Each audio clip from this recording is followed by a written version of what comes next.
Bien, bonjour à toutes et à tous et bienvenue dans les énergies de la nouvelle lune qui se forme dans le signe des Gémeaux le 15 juin 2026 à 4h58 heure de Paris. Une nouvelle lune qui marque le début d'un nouveau cycle et qui nous ouvre tout doucement ou intensément les portes de l'été. En tout cas, elle nous y prépare. Astronomiquement, dans le ciel étoilé, le Soleil et la Lune se rejoignent donc dans le même signe du zodiaque, et la lumière de la Lune disparaît momentanément de notre ciel, un petit peu comme si la voûte céleste nous invitait à revenir à l'essentiel, afin qu'un nouveau chapitre puisse commencer à s'écrire. La nouvelle Lune, c'est toujours le moment où une graine est plantée. Et là, elle est particulièrement importante, car il y a beaucoup d'énergie de renouveau. C'est un nouveau cycle de croissance et d'évolution, comme à chaque lunaison, et un temps privilégié pour écouter ce qui prend vie en nous. Que ce soit une idée, une envie, un projet, ou bien que ça passe par une prise de conscience, ou alors un simple pressentiment. Donc cette nouvelle lune, elle se forme dans le signe des Gémeaux, qui est le premier signe d'air du zodiaque.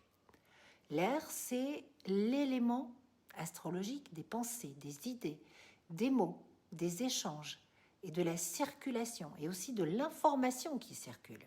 C'est un élément qui va relier, qui va créer des ponts entre les êtres, les concepts, les expériences, les idées. Le signe des Gémeaux, c'est un signe qui appartient à la croix mutable. C'est la famille des signes qui accompagne les changements de saison. Les signes mutables nous enseignent l'adaptation, le mouvement, la souplesse, la capacité à évoluer lorsque la vie nous dit emprunte un nouveau chemin. Donc, cette symbolique va prendre une résonance particulière avec cette nouvelle lune parce qu'elle se forme quelques jours avant le solstice d'été, lorsque le soleil va rentrer dans le signe du Cancer et marquer officiellement le début de l'été dans notre hémisphère. Ce qui veut dire qu'on est dans une forme d'entre-deux, une période de transition ou de préparation où on sent qu'il y a quelque chose qui va bouger. Et l'univers nous invite à observer ce qui est en train de changer avant que le prochain chapitre puisse s'ouvrir pleinement. Dans une lecture archétypale, le Gémeaux, c'est le curieux, le messager, celui qui vient sur Terre et qui observe le monde avec un regard neuf. Et la mythologie nous parle du mythe de Castor et Pollux, les deux jumeaux, l'un est mortel, l'autre immortel, et ensemble, ils symbolisent le dialogue entre deux réalités, deux vérités, deux points de vue, deux dimensions de l'existence. Et à chaque fois qu'une nouvelle lune se forme dans le signe des Gémeaux, dans le signe de Castor et Pollux, eh bien cet archétype s'éveille en nous. C'est cette partie de notre ciel intérieur ou de notre thème de naissance qui accueille les Gémeaux, qui est éveillée et qui nous rappelle qu'on n'a pas forcément besoin de tout savoir pour avancer, qu'on a simplement besoin de rester curieux, curieuse, de poser des questions, d'observer, d'écouter et de rester ouvert à ce que la vie cherche à nous enseigner.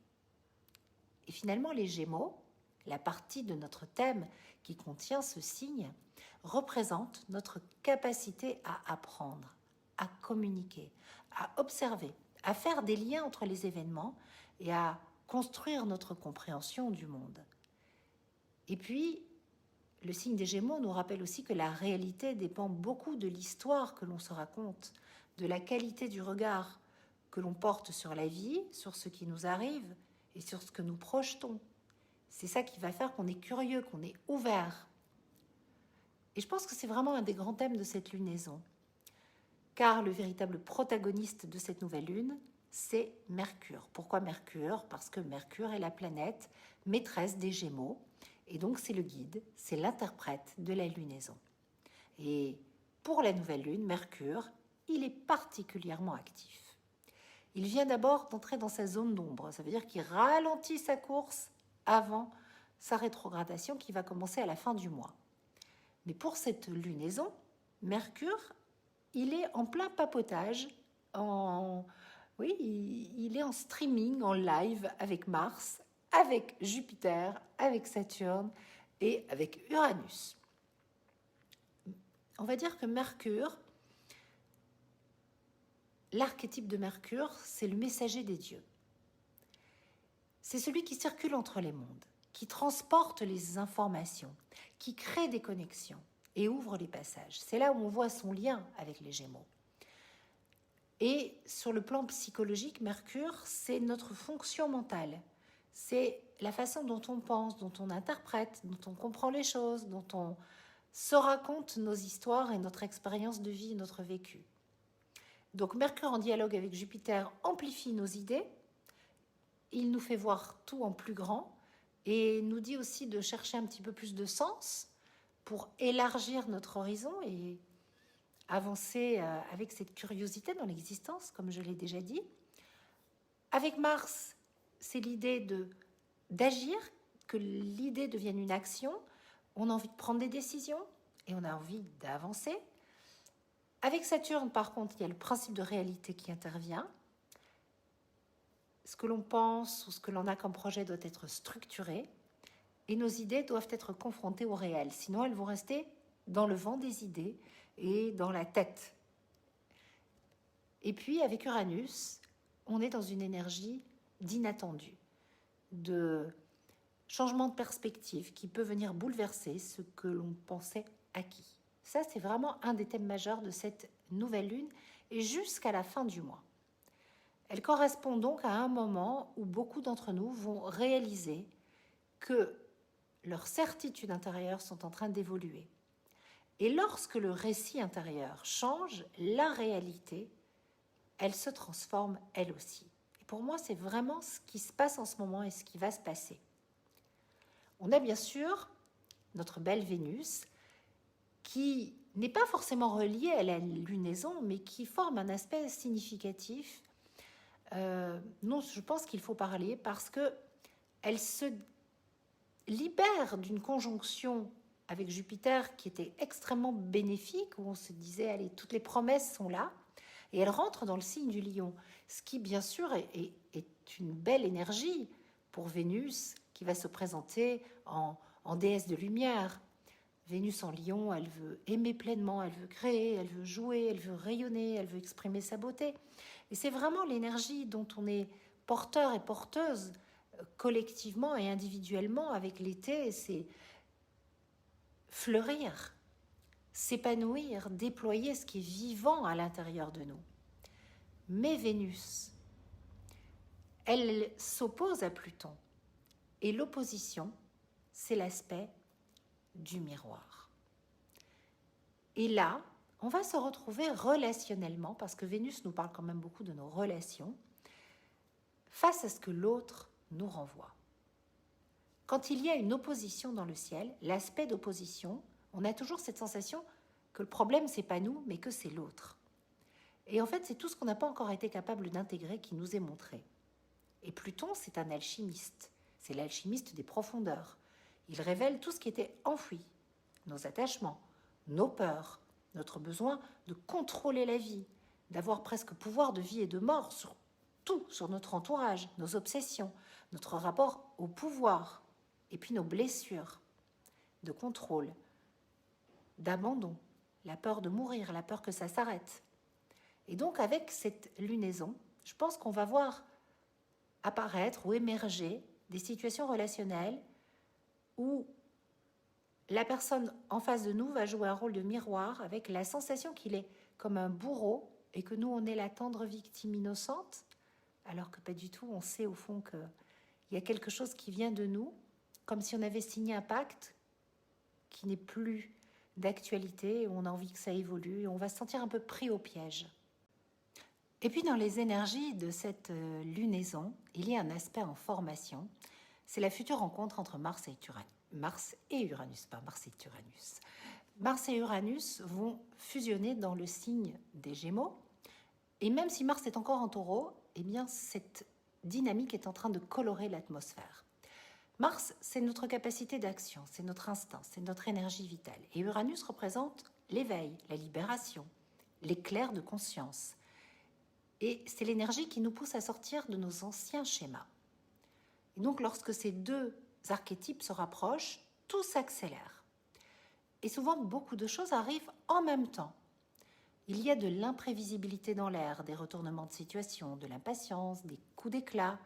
Mars, c'est un facteur d'extériorisation. C'est vraiment une planète qui crée le mouvement, qui appuie sur le bouton action. Et donc tout ce qui était en stand-by peut soudainement prendre une tournure nouvelle et totalement inattendue. L'aspect sera exact le 4 juillet, donc on a encore le temps. Mais à partir de la nouvelle lune, il est vraiment en train de se former. Les deux planètes se rapprochent, pour le pire ou le meilleur.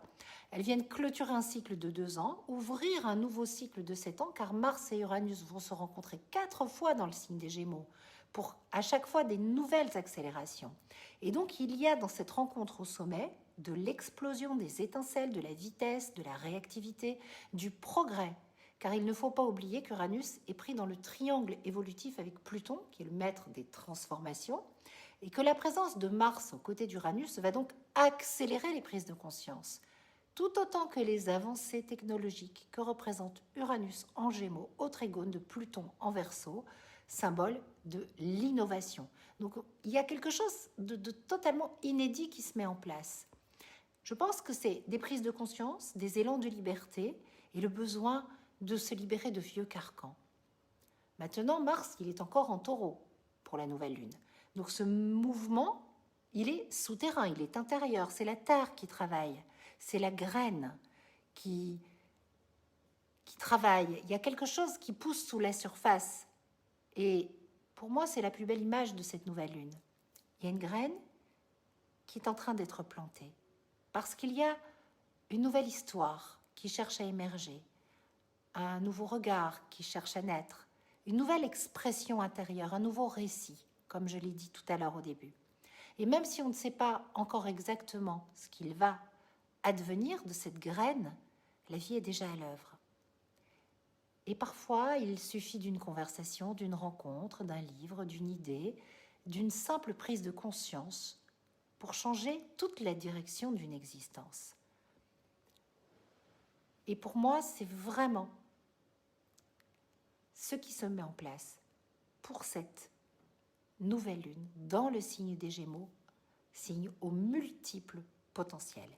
Et je voudrais terminer cette vidéo en vous lisant un extrait du journal d'Eléa dans mon roman.